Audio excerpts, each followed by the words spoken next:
Hello and welcome back to DRS Dispatch. This week is the week of the 13th of April 2026. It is the second week of the four-week-long Formula One break until the Miami Grand Prix, which is round 4 of the Formula One season this year.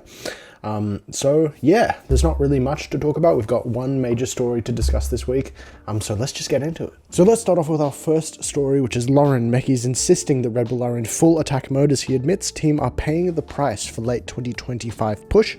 Of course, as per usual, massive thank you to the Formula One official website for all of the news that I will be covering in today's video. And yeah, let's talk about Red Bull. I think it's no surprise that Red Bull have had somewhat of a pretty miserable start to the season, with Max looking like, with everything that we've seen, to be at the end of his Formula One career now. And of course, a big story that we'll be covering later kind of amplifies that further, but we don't need to worry about that just yet. Just wait a couple seconds, just wait a little bit. But yeah, Red Bull, I think, to say that they've paid the price, I think, if anything, they've paid the price for just the last couple of years. I mean, they lost Adrian Newey, they lost a large amount of their regular employeeship, really, over the past several years of, like, towards the end of Christian Horner's kind of downfall. And obviously they lost Christian Horner. So I think it's not, whilst I don't doubt Lauren Mecky's aptitude as a team principal, I think it's not too surprising to me that Red Bull are kind of paying the price for a lot of the staff that they've lost, and for the loss of Christian Horner at that. I definitely don't think it's like the end of Red Bull or anything. I mean, Formula One's a game of, it's a sport of ups and downs, and there'll always be ups and there'll always be downs, for every team, really. So I don't necessarily think it's the end of Red Bull, quote unquote, and I think there's a lot of hope in that partnership with Ford, Ford having quite the extensive history in Formula One. So I think, yeah, whilst I think we might be seeing the end of Max's Formula One career, I wouldn't say that it's the end of Red Bull, quote unquote. And I think as the season progresses and as it divulges, I think we're going to see Red Bull probably jump up the ladder a little bit, and I'm most curious to see where they are after the month-long break in April. So yeah, wishing them nothing but the best. Let's talk about our next story. Obviously, if you pay attention to the Formula One rumor sphere, the widely kind of believed theory right now is that Lewis Hamilton would most likely retire end of this year, end of next, which would leave a Ferrari seat open, with Oliver Behrman possibly taking that Ferrari seat. Due to his, well, he was involved in the Ferrari Driver Academy for quite a few years. He raced for Ferrari when Carlos Sainz hurt his hand or something a couple years ago. So I think Oliver Behrman is also a driver that shows a lot of potential. So it wouldn't be that surprising to me if he were to decide to move to the Ferrari team there. And yeah, obviously, Komatsu has said that he's not worrying about potentially losing him. Let me read up. Yeah, so basically what Komatsu is saying here is that he's not overly concerned about losing him. He's just like, whilst I do think it's somewhat of an inevitability, considering, you know, if you get the offer to go race for Ferrari, you're probably going to go race for Ferrari, right?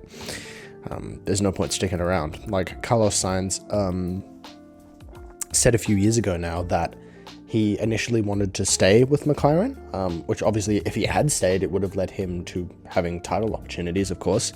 But when he got the opportunity to go race for Ferrari, it was like, it's Ferrari. How could you say no, right?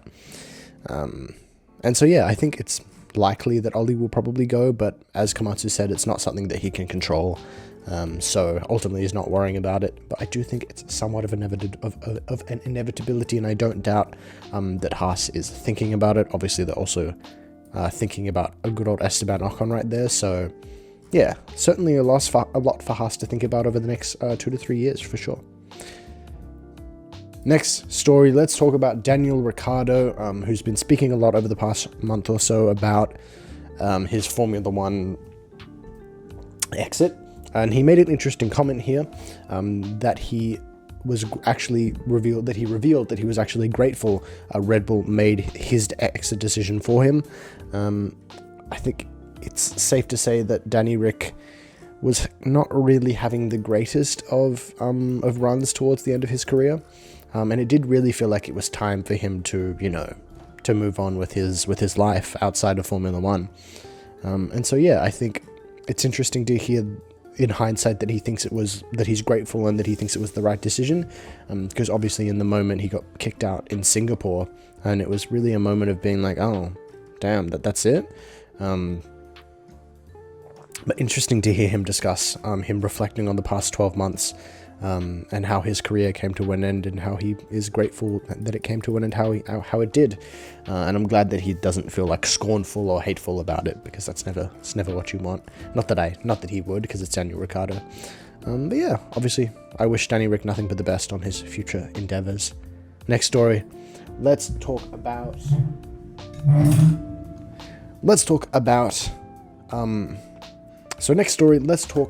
McLaren and Andrea Stella.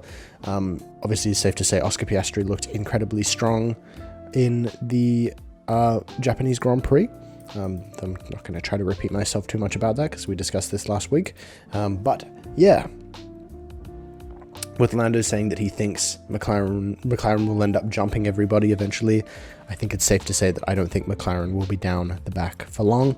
And I think, yeah, there's a lot to work for, certainly in the April break, and with the absolute class people they have there, I think they'll definitely be able to pull a lot of aerodynamic performance from that car. And I think the break also just gives them more time to work on general kind of the power unit and understanding that better.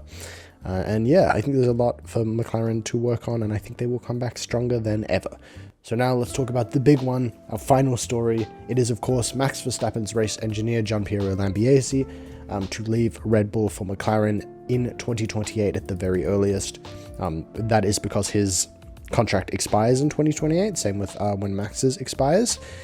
And yeah, if I'm not mistaken, this was with the promise of eventually jumping into a team principal position, working directly under Andrea Stella, which I think is a situation that doesn't surprise me. I think GP is somebody who's shown a lot of promise in that department, and certainly, I mean, he was Max Verstappen's race engineer to the 4 championships that he won in a row, pretty much, or in a row, yeah, not pretty much in a row. So definitely, I think it's not a stretch to say that GP would be a fantastic race engineer, and I think him moving over to McLaren maybe signals the end of Andrea Stella's career, but I'd be surprised if it ends by 2028. He's probably thinking more long-term, from a long-term perspective. And I think GP is a great grab for Red Bull, for McLaren. And I'm curious to see what that happens with, or how that happens. But what is most interesting about this is, of course, we've seen in the rumor mill lots of speculation about this season being the end of Max Verstappen's Formula One career. And certainly, I mean, race engineers can do whatever they want, derivative of what the driver is doing. Of course, we saw that with Bono not following Lewis Hamilton to Ferrari when he moved to Ferrari. So it's not, I don't think it's like a steadfast, like Max is leaving at the end of the year per se. But I think it's just interesting timing that GP would announce that he's leaving so early, when 2028 is a couple years away. That's a couple years away. That's not like a soon, like end of year thing. So it certainly strikes me as an interesting decision. And I honestly think it paints the picture of Max staying until 2028, or possibly leaving at the end of the year. We just simply don't know. I just think it's interesting timing. Obviously, Max and GP are very closely tied, and I don't really see a world in which Max continues to race without GP as his race engineer. So yeah, certainly, will Max leave at the end of the year? If I had to guess, my answer is probably no. Max has always been very opinionated about things, and quite negative about things in the past as well. So it's nothing new. But I think 2028, Max leaving 2028, I could see it happening. I could definitely see it happening. So yeah, that's it. So that was this week in Formula One. Thank you guys so much for watching. I hope you enjoyed this video. If I missed anything or there's anything else you'd like me to cover, leave it in the comment section down below and I will cover it next week in This Week in Formula One. Remember to like, subscribe, and all of that YouTuber stuff if you can. I would greatly appreciate it. I hope you have a great, wonderful day. So, bye for now, guys. Peace.